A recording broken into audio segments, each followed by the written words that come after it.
Chapter 22, No Way to Treat a Queen. Later, I try to call Albert, but a recording says that the number is no longer in service, and I worry that he had to move away or something.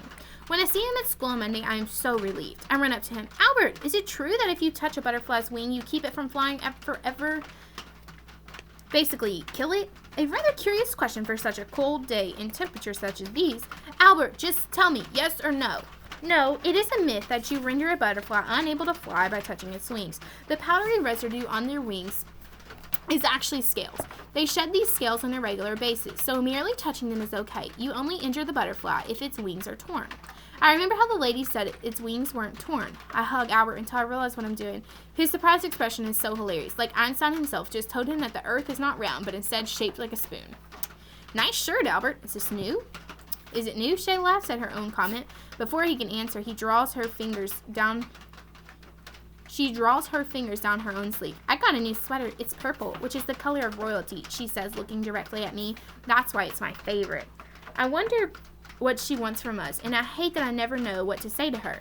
I come up with great comebacks to her and the next morning, hunched over a bowl of cereal. Indeed, purple is the color of royalty, Albert tells Shay.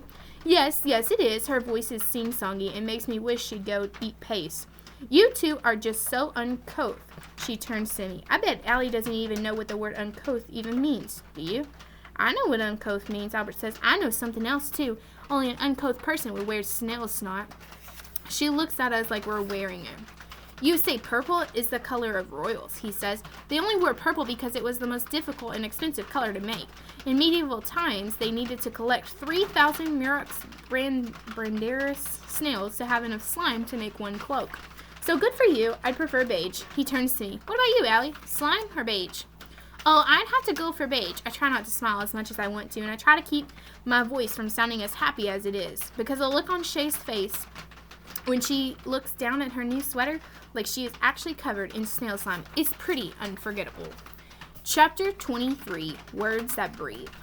Monday is vocabulary day when Mr. Daniels goes over the new words for the week.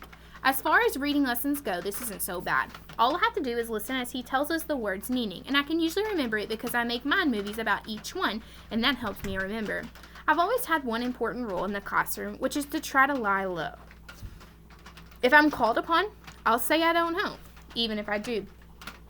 I discovered that giving a teacher an answer makes them expect more from me, and then everyone gets disappointed. If they never get an answer from me, they stop asking. But today during vocabulary, Mr. Daniels brings up two words, alone and lonely. He asks for volunteers to explain the difference between the two. It's like my arm doesn't belong to me when it goes up. Mr. Daniels stops mid-sentence and looks at me. Yes, Allie? What have I done? I try to figure out what I should say, maybe ask to go get a drink, but the thing is that something deep inside me really does want to answer, because I'm an expert on those two words. I know what they mean and how they feel, especially after that butterfly party. Mr. Daniels' eyes are wide, and they are waiting for me. Allie? He says, it's okay now. Take your time. And it's like he can see right into my guts, knows how sad I am, like he's handing me a flashlight in a dark room. I lock eyes with Mr. Daniels, and I forget anyone else is there, and I say, well, alone is a way to be. It's being by yourself with no one else around.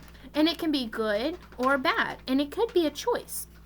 When my mom and brother are both working, I'm alone, but I don't mind it. I swallow hard, shift in my seat.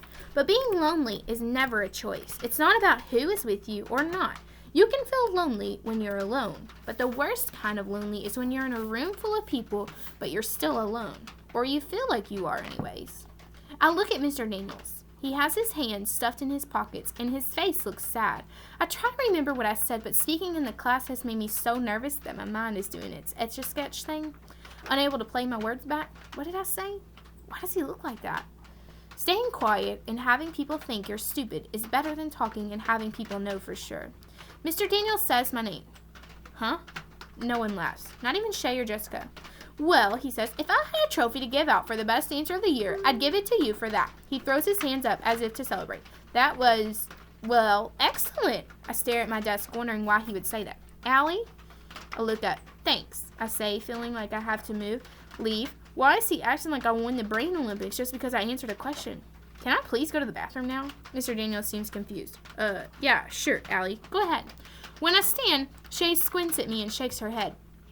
She doesn't even have to say anything, and my brain plays the things she would say. Even when I do something right, I feel like I've done something wrong.